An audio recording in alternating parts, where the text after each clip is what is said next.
Assalomu alaykum, hurmatli do'stlar. Mana keyingi obyektimiz bazalit жұмыстары.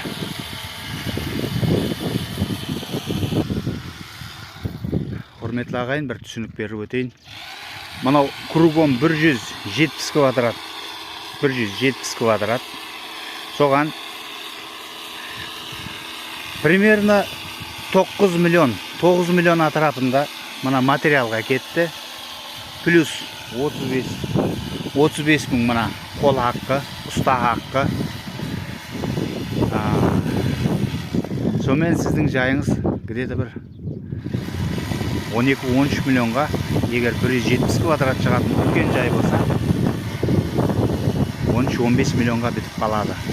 Бұның сыртынан енді сеткімен кафельный клей орамыз.